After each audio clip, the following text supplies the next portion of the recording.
السلام علیکم ورحمۃ اللہ وبرکاتہ۔ ایک سوال ہم سب کے ذہن میں ہمیشہ آتا ہے جب بھی ہمارے اوپر کوئی تکلیف یا پریشانی آتی ہے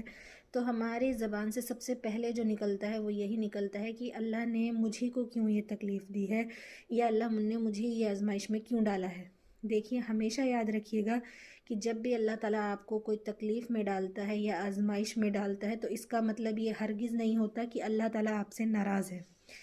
کیونکہ ہم سبھی کو یہ بات معلوم ہے کہ اللہ تعالیٰ نے اس دنیا میں جس کو سب سے زیادہ آزمائشیں دی ہیں وہ کون ہیں؟ وہ ہمارے نبی صلی اللہ علیہ وسلم ہیں، اور ہمارے نبی جو ہیں وہ اللہ کے سب سے محبوب بندے ہیں۔ تو جب اللہ نے اپنے محبوب، جو دنیا میں سب سے محبوب بندہ ہے ہمارے نبی صلی اللہ علیہ وسلم، جب ان کو دنیا کے سب سے زیادہ آزمائشوں میں ڈالا تھا، تو اس چیز سے ہمیں یہ معلوم چلتا ہے کہ جب بھی اللہ تعالیٰ ہم بندوں پر کوئی آزمائش ڈالتے ہیں تو اس کا ہرگز یہ مطلب نہیں ہوتا کہ اللہ تعالیٰ ہم سے ناراض ہے، بلکہ اللہ تعالیٰ ہمیں اپنے ان محبوب بندوں میں مخصوص کرتے ہیں۔ اور جب اللہ تعالیٰ ہمیں آزمائش میں ڈالتے ہیں تو اللہ تعالیٰ ہمیں صبر کرنے کی بھی توفیق عطا فرماتے ہیں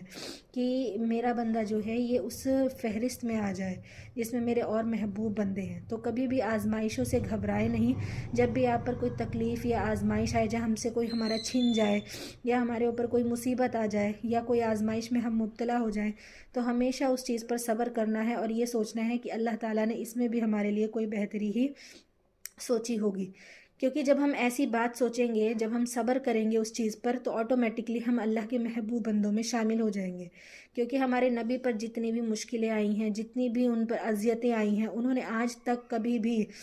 نے کبھی بھی اس چیز پر شکوہ نہیں کیا کہ اللہ تعالیٰ نے، کہ میں اللہ کا اتنا محبوب بندہ ہو کر بھی اللہ نے مجھے اتنی آزمائشوں میں ڈالا، کیونکہ وہ جانتے تھے کہ اللہ تعالیٰ آزمائشیں انہی کی لیتے ہیں جن سے وہ سب سے زیادہ محبت کرتے ہیں۔ تو ہمیں بھی اس بات کو اپنے ذہن میں رکھنا ہے، جب بھی ہمارے اوپر کوئی تکلیف آئے، کوئی آزمائش آئے، تو یہ سوچنا ہے کہ اللہ تعالیٰ بھی ہمارا ٹیسٹ لے رہے ہیں، اور اس کے بعد جو ہمارا رزلٹ ہوگا وہ انشاءاللہ بہت اچھا ہوگا، اور ہمیں اس پر صرف اور صرف صبر کرنا ہے، اور صبر کا اجر بہت بڑا ہوتا ہے۔